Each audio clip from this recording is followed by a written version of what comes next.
Hello and welcome to a unique Hello Me. It's me that I decided to do with my daughter.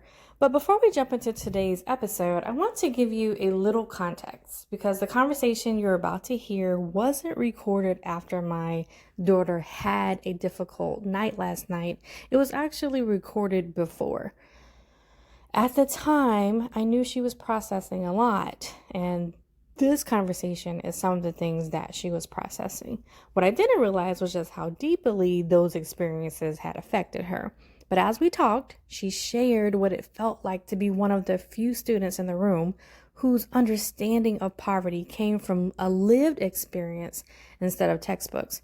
And I think what really bothered her was the fact that there wasn't enough empathy coming from the students around her, especially as they were talking about public policy and wealth and things of that nature.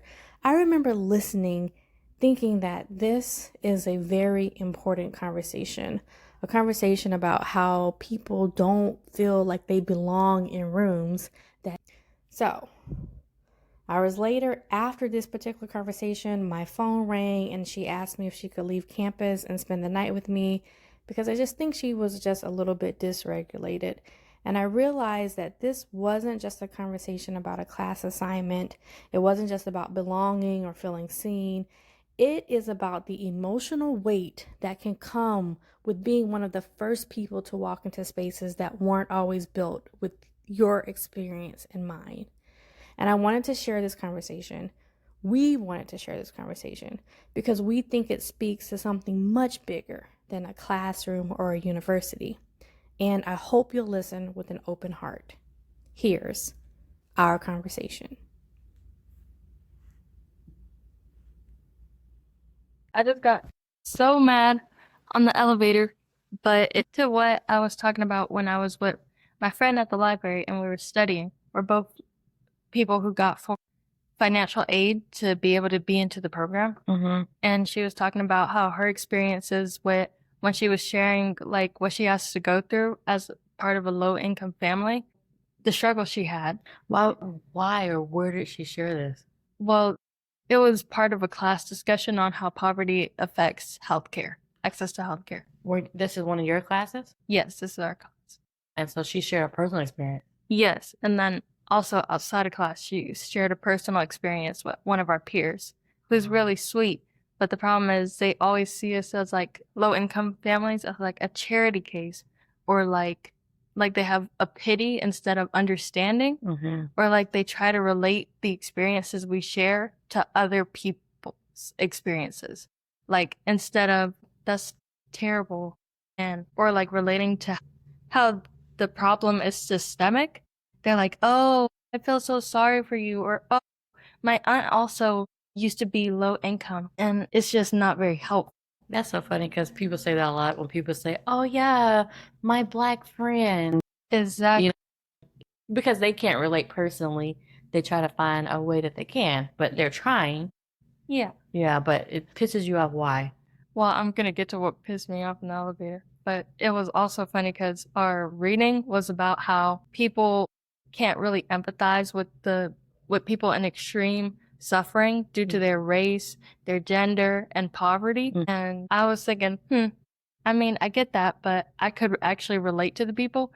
And she could relate to the people because we both had felt the pressures of like wanting to be romantically aligned with richer people and, you know, feeling the type of pressure to accept their advances because there is a financial incentive. And we were talking a lot about that. And As a group, no, or just your me friend? afterward. We got into a conversation about how they can afford to have unpaid internships or they have connections so they can get better internships than us. And they have like privilege in college admissions. And now this is why I got upset because right after I was talking about that, I was reflecting on it on my walk here. And then I get into the elevator and it's another girl from our Brown pre-college program. And she was on the phone talking about how her dad got her into a meeting with the director of the admissions, and the director of the admissions and her were having a conversation about getting her onto the sports team and getting her into Brown. So that was pissing me off that she could The connections. do that. Yeah. because her family's so wealthy and they have all these wealthy connections, Mm-hmm. and they just have such an unfair advantage on us. And I Mhm. was just, on the walk here, I was thinking about how they have opportunities like legacy admits, and I wasn't thinking that you could actually kind of buy a spot. Yeah, you can. Yeah, that's the legacy. The fact that they also have the money too to give back to the colleges. Exactly. It's like, well, if I give you this, then what are you gonna give my daughter? Exactly. I was Yeah. thinking in terms of donations, but the fact that she just got a meeting with the director of admissions from It's still a meeting, you know. The question is, can you go in and ask to have a meeting? I don't know, because her dad talked, this is based on this. Yeah, the conversation you heard, yeah. Her dad talked to the admissions director directly, and Mhm. I would have to go through the The staff secretary, yeah, of the to get there. admissions. I can't just go up to the director and be like, I want a meeting with you. Let me Right. get on your sports team. Exactly. Right. No, and that is some of the unfair advantages. Now, today in class, when you guys were discussing this, you said that she spoke from a first person account. Did you do the same thing? No, Okay. I was just wondering. I don't click with all my peers, and that's how we got into this conversation, Mhm. because I was talking about how like most of the people in our class, I Mhm. can't click with them. Why do you think that is? Well, there's just a degree of separation, Mm. and I think after talking to her, it's because of our experiences like with lower income, because there's another guy who's also lower income, and I have an easy time clicking with him, even though the rest of our peers I don't. And there's this one girl in particular, she's not mean, she's Mhm. just shy, and every time I try to talk to her, she gives me like dirty looks. Mm. And also in class, like, you remember how I was talking about healthcare should be a privilege or not? And I was thinking about what they were saying, Mhm. because, you know, everyone who said it should be a privilege was, A privilege. Exactly. Yeah. and they could afford to get really good healthcare. Right. And I was thinking about how they had this kind of perspective that you could work your way into wealth to be wealthy Mhm. enough to get high quality healthcare. Mm. And for us, it's really not that way. And I was thinking about how we had this step in, step out activity. And Mm. one of the questions was, I have access to running water and food. And that was just a standout one I'm using, but it was a similar trend throughout the whole thing. And I was just thinking, well, someone who can't afford these things that we're talking about cannot afford to be in this classroom. So we're Exactly. not getting their experiences. Right. And I said that aloud. Mm. But I was just thinking that even though we're on the lower income spectrum, Mhm. there's still people who have lower income than us, Yeah. and they can never get this because the rich people in my class, which Mhm. is the majority of the dang class, Yeah, exactly. they don't have to worry about any of the expenses you had to deal with in this program. Right. Like, we still had to worry about the flight. I mean, you didn't have to stay, but since you did, which I'm Mhm. happy that you did, Mhm. you had to worry about hotels. On the first day, you still have to worry about food expenses. You have to worry about transportation when you don't have your brown card. Mhm. And honestly, the transportation that you can get with the brown card, you still have to either pay a little extra money to make it home safely, or Mhm. you're going to be doing a lot of walking. Yeah. It's a lot of walking. Even with a lot of walking, you need a lot more walking in dangerous areas. Yeah, to I get know. free I was just space. sitting here looking like, where can I eat? Because last night I got some food and it wound up being almost $100. And I was like, I can't eat this every day. Exactly. And so today I just got food from the free breakfast buffet. And I just took a yogurt, and for lunch I had yogurt. And I was like, this is what I'm gonna have to eat for the next 3 days. Just to like even out the cost of what I ate yesterday. Because there's not really any good food court. So it's not like food, like affordable food. Yeah, there's no like affordable food around here. And you know, I'm walking everywhere. Yeah. So yeah, it's even just the access to things around you. And when you're in certain locations too. So I was telling you I was gonna go find a grocery store. The closest grocery store is Whole Foods apparently on your campus. So I was gonna walk over there to get something just to put in the refrigerator. They're still expensive. I went there. Oh, you did? Of course, it's Whole Foods. terrible. Hopefully it's more expensive, but at least it's cheaper than paying $100 for dinner, and I can cook it, True. right? Yeah. Yeah, because I have a kitchen here, so at least I have a kitchen. And I got a great deal on this hotel, so Yeah. that's the other thing. I'm gonna overpay for this. I'm just saying, to make a dinner, the total of that food is gonna. It'll still be cheaper than I paid yesterday. And it wasn't even that good. That was the problem. I had the food and I was like so disappointed, but I was so hungry because I hadn't eaten all day. It was my only meal I ate all day, and I was like, oh, I'm gonna eat it. And then I came home and fell straight to sleep. I had a sugar crash because I hadn't eaten. But yeah, you bring up great points. My question is, do people know that because you don't present yourself as lower income. So how would anybody know you were lower income? I don't know if they know, Yeah. but I just know that because they're higher income, I'm having a problem relating to them. I see. Do you think it's a you thing or a them thing in terms of like how, like, do you think they're picking up on what you're picking up on? Because The relatability my aspect. friend, she is, again, low income, Yeah. and she's feeling the same thing. Mhm. I feel like it's more of a them, Okay. but if it was just my experience, no, because I've tried really hard to be friends with them, and there's still like a degree of separation Oh. experiences. So Well, how do you know the degree in separation? Is it because you guys are trying, like, give me an example of like what's making you feel the separation. Okay. Well, honestly, it's more of like a vibe, but Mhm. I will relate it to our class discussions because it's the most direct example I can Okay. give.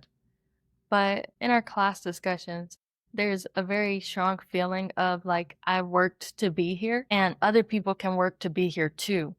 And From their side. yes, from their side. Right. And that's true to an extent, Mhm. but they also don't take into account like the work that they did to get there Mhm. was influenced by the wealth their parents have. Yeah. Like they have private schools which give them a better education, which Mhm. helps them understand the course concepts. Right. Whereas like they could do less work than me in Mhm. terms of like classes. Because, private schools do have a higher workload. Yeah. But I'm taking 8 classes right now, Mhm. and they're taking like between 4 to 7, Mm-hmm. and they still have like higher quality work than me. They have better professors, and that makes a difference when it comes to the discussions. I see. And I'm going to a good school because we live in a relatively good area, Yeah. even if by ourselves we couldn't afford to live there. Right. Mm-hmm. But other people in our same financial situation are not going to be able to have access to a good education. Like even I can't have access to as good as an education as they have. So here's my question. Do you feel that the education that you have is enough to prepare you to speak against them or with them? Or do you still feel like even you need to be in a better school than where you are? Well, that's kind of complicated because if I'm going purely from school standpoints, what I learned in school, I would say no. But because I educated myself outside of school and I spent a lot of time researching topics I like that are related to school, I feel like I can. So it's more of your outside research? It's my outside research that's coming into class a lot. Okay. But that's what I'm saying. Do you feel like you need to be in a better school? Do you think that is their school alone, or is also their outside research that's helping them? Well, I mean, I did get to look at like some of the work they were getting from their school and their notes, Mm-hmm.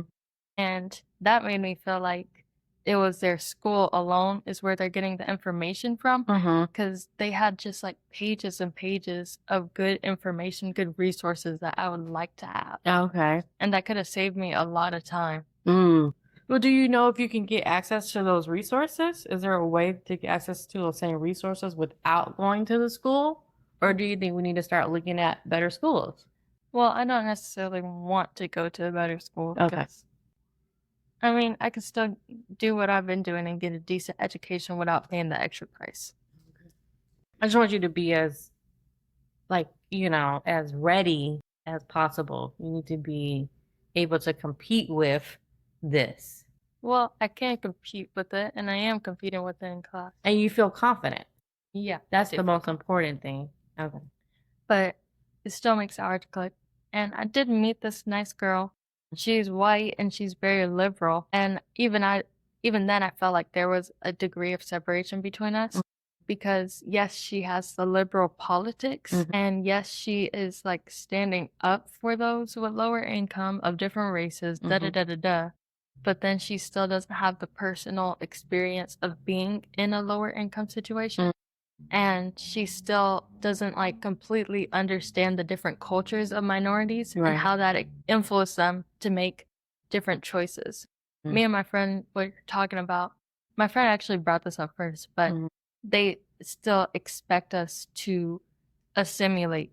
But instead of it being an assimilation to like white culture, it's assimilation to being the white standard of liberal in a sense.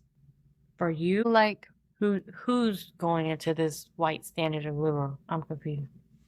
we were talking about how there's kind of an expectation, To assimilate. yes, to a white standard of what being a liberal is, and not necessarily like. You're saying for this girl that you met. Okay. So yeah, that's basically what we're talking about and what we're thinking. Yeah. Okay. So with all this new knowledge, I mean, are you still enjoying the program, or are you just seeing these things and? That's funny because that's actually how we got to this conversation. We were talking about how I like the program a lot, Yeah. but every time I go to class, I still feel like this is a bad day, even though I'm enjoying what's being taught. Yeah. And I was saying that I feel like that's because I don't really like the people there. And then we were getting into how they're not bad people. Yeah. They're not mean at all. They're Right. all pretty nice. Yeah. But it's still like nobody we Connect click with. Yeah. It's a connection. Yeah. I think the interesting part is that you already found at least 2 other people who are also low Low income. But we're the only ones in our class. Oh, in your class. Oh, okay. And I haven't met anybody outside of my class who's also low income. Interesting. I mean, I think the other thing is just most people probably aren't making that known True. if they can help it. You But- know? The other friend I know does. Actually, I don't know for sure that he's low income, Yeah. but that we suspect is low income. Mm-hmm. He's not making it known, but it's still like a cultural difference. Right. Well, that's the same. They're like, you're not supposed to be here. You're a DEI hire. It's more like, oh, he's one of us. Right. You look at them automatically. But I think that's the other thing too. You're also putting yourself into this category where most people might not be able to look at you and say, you know, you definitely came from this. And I'm not saying to shy away from that at all, but also you came here because you belong here as well. You got accepted for your knowledge and your application. First, you were accepted first that way. Then you applied for the scholarship. So you still belong here, just like all the other people. It's just that financial thing. So don't look at it from that standpoint. I know that I belong in the class. Yeah. Again, the class, the program. Right. I really enjoy. Yeah. It's really connecting with me. But the people. Yeah. The people you're not clicking with because you guys are not on that same. But what you have to do is you still have to try to find like the humanity in them, because you may be the closest thing that they ever know to quote unquote low income or to trying to empathize. But you don't have to come at it from the standpoint of, you know, well, I grew up poor too, you know, and trying to get them. But maybe they just come from the standpoint, oh, I know Amaya. And then as you become friends with them, later you can start telling them those stories.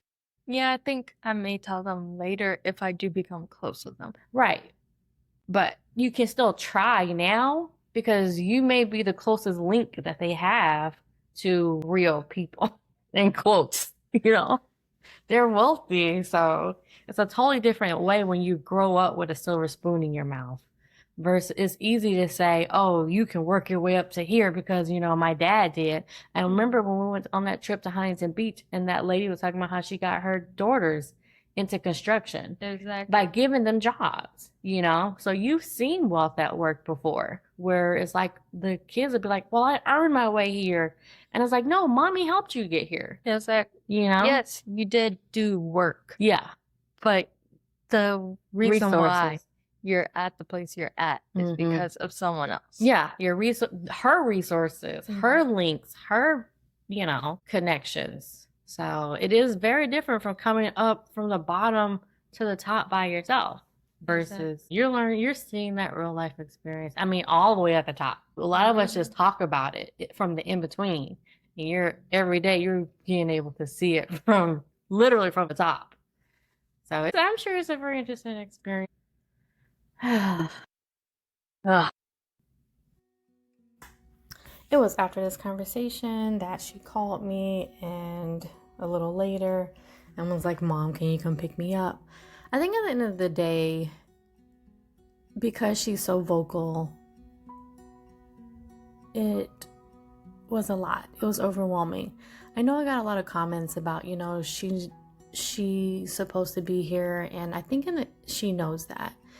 But I don't think that even though you know that you're supposed to be somewhere, having to constantly have to fight and to prove yourself, or to be met with certain things where you don't feel 100% yourself, where you're having to assimilate, it can be draining. And I'm just trying to make sure that I hold space for that.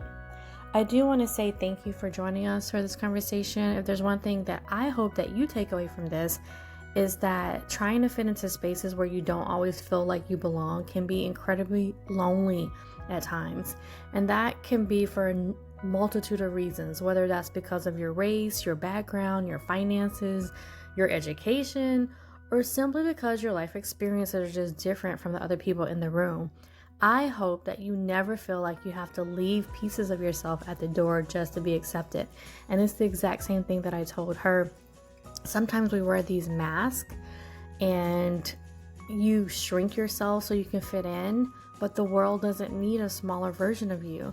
It needs the real you. It needs the you who's able to stand up and tell the world exactly what it's like. And if this conversation resonated with you, please consider sharing it with someone else. And to everyone who's reached out asking how you can support my daughter while she's here at Brown or in her education outside of this, because there is so much more to come, I want to say thank you.